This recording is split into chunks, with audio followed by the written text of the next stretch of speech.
I would like to welcome David Walker, former Comptroller General of the United States. David, before delving into the debt problem, can you explain to us the difference between deficit and debt?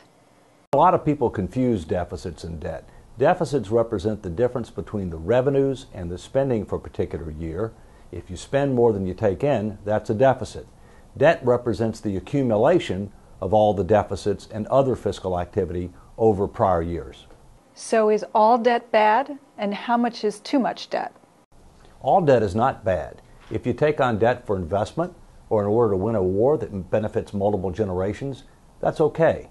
But if you're taking on debt for consumption rather than investment, or if you take on too much debt as a percentage of your income, that's bad. Okay, then how bad are debt levels in the U.S. compared to other countries? If you compare the United States total debt as a percentage of its income to other countries in Europe, there's only one country that has higher debt as a percentage of GDP than us, and that's Greece. And I would respectfully suggest we don't want to follow their lead. Japan's higher than Greece. The difference is they finance all their debt through their own citizens. What are the consequences of high debt, both economically and socially? Too much debt means that you're going to spend more and more on interest. And what do you get for interest? Nothing. Plus, too much debt means that you have less money to be able to spend on investment and other types of things. And eventually, you could end up causing a crisis of confidence that could end up having catastrophic consequences. How did we get where we are today? Could you give us a short history of deficits and debt? To defeat the most powerful military on earth, England, and to gain ratification of the Constitution, we only took on 40% of debt as a percentage of the economy. And that was federal and state debt. Today, we've got 75% just on public debt, federal alone, 105 if you count what we owe Social Security and Medicare, and we're adding debt rapidly.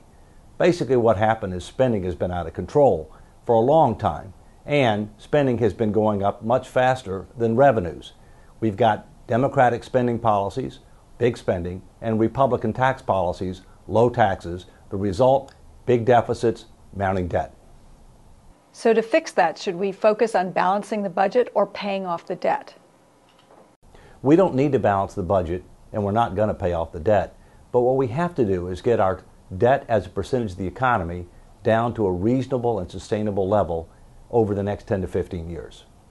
Some say it's time to stimulate the economy, and others say it's time to fix the deficit.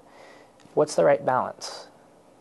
The truth is we do need to do more to stimulate the economy and to generate more employment opportunities, but we need to be intelligent about how we do that.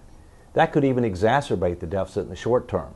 But we must couple it with a clear, credible, and concrete plan to deal with our structural deficits and to get debt to GDP down. You have to do both, and you have to do them in a coordinated and integrated fashion. Did the fiscal cliff deal on the sequestration of 2013 get the job done?